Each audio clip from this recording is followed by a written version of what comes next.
Hey everyone, welcome back to the English Learner Podcast. I'm Anna, and today we're taking you on a full, realistic travel adventure. Airports, hotels, stations, tourist spots, taxis, everything that usually makes people panic a little when speaking English. And I'm Tom, and honestly, traveling is the best teacher because you don't get to practice English in a quiet classroom. You practice it while holding your passport in your teeth, dragging a suitcase, trying to find a restroom, and hoping you're not walking toward the wrong gate. Exactly, and every time I go to an airport, I turn into this confused version of myself who suddenly forgets how to read signs. Same. Even the simplest sign like Gate 12 somehow looks suspicious to me. And then you double check the screen, and the screen is like, gate change to 16. And suddenly, you're speed walking like an Olympic athlete. And travel always starts way before the airport anyway. The moment you order a taxi or call a ride, the English practice begins. Oh, yes, like when you get into the taxi and the driver asks, where to? And even though you've been practicing your answer in your head, you end up saying something like, airport? Please? Thank you? Yes. And then you stare out the window trying to look calm, even though you're mentally checking if you forgot your passport 17 times. Meanwhile, I'm checking my bag every 3 minutes. Passport, ticket, phone, charger, snacks, everything. And every time I travel, I pack snacks like I'm preparing for a long survival journey. And then you still buy something at the airport. Always, airport snacks are a trap. They cost triple the price, but somehow taste better. One of my favorite travel activities is watching people do the security dance. Laptop out, liquids out, shoes off, belt off, jacket off.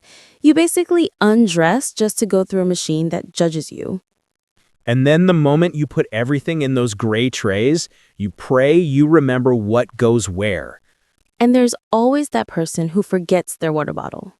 Always. And the security officer just holds it up like, "Whose is this?" And then the person looks like they've committed a serious crime. After security, there's the airport wandering activity. Yes, you just walk around aimlessly, not buying anything, pretending you're interested in things you'll never purchase. Like $500 headphones you didn't even want. Or perfume that you spray on your wrist but instantly regret because now you smell like a garden for the rest of the trip. And I always visit the bookstore even though I know I won't read anything on the plane.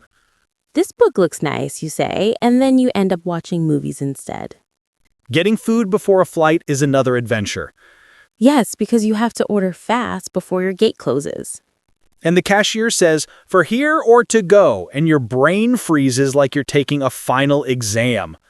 And then you sit down, take one bite, and suddenly the monitor says, "Final call." So you start running with a half-eaten sandwich like you're escaping danger. Boarding the plane is its own activity. The awkward line, the scanning of the boarding pass, the polite smile to the flight attendant. And then finding your seat while dragging your suitcase down that narrow aisle. And if someone's sitting in your seat, the conversation begins, excuse me, I think maybe that's my seat. And they're always surprised like they had no idea.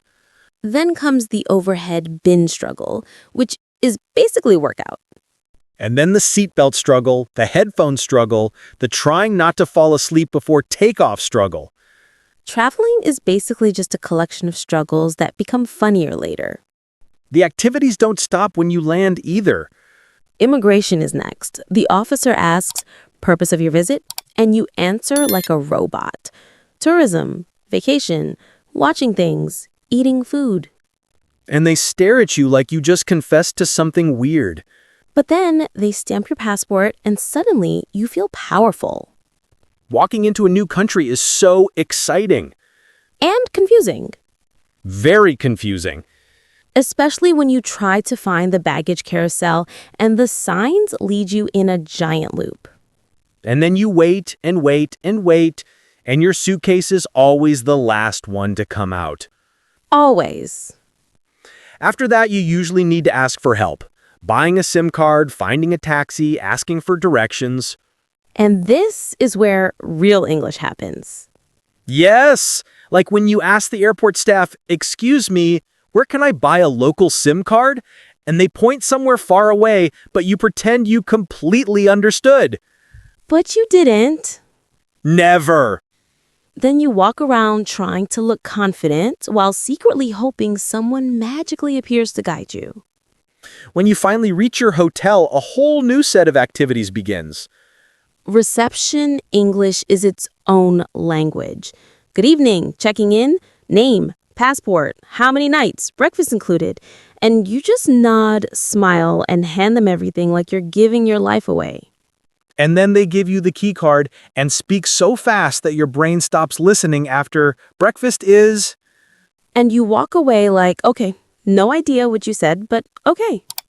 Entering the room is the best moment, though. Yes, you do that small whoa, even if the room is absolutely normal. And then you explore everything. The cupboard, the pillows, the safe, the TV, the balcony, even the kettle. And then you look at the bathroom and think, this is where I will recover from travel stress.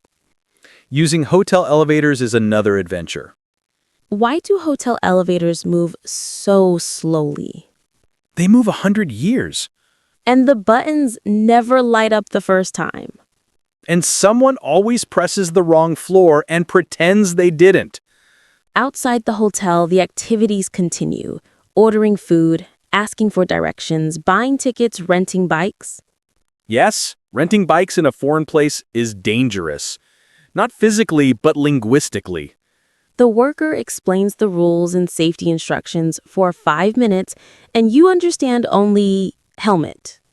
And then you just say, yes, yes, okay, okay, and pray you understood enough not to get lost. When you visit tourist places, the English practice gets even better. Like buying tickets at a museum. 2 tickets, please. Yes, adult. Yes, today. No audio guide. Okay, maybe audio guide. And then the guide asks if you want a map, and you confidently say no, but then 5 minutes later you regret it. And then you awkwardly return to the counter like, sorry, can I actually have the map? Ordering food in another country is also a fun activity. Can I get, this one? Points to menu. We all become pointer people. Yes, pointing is a universal travel language. Another activity, trying to not look like a tourist. But completely failing. We always end up holding the map upside down. And pretending we know where we are. Yes, it's definitely this way, and it's definitely not. Asking for directions becomes your best skill. Excuse me, how do I get to the station? And the person gives very detailed instructions that you forget instantly. So you nod politely and walk the opposite direction. Travel is chaos, but the fun kind. And it's the best way to learn English in real life. And to collect the funniest memories. And for everyone listening, we hope your future travels are full of great adventures, helpful people, and lots of English practice. And if you've had a funny travel moment, we want to hear it. Tell us your best or worst travel story.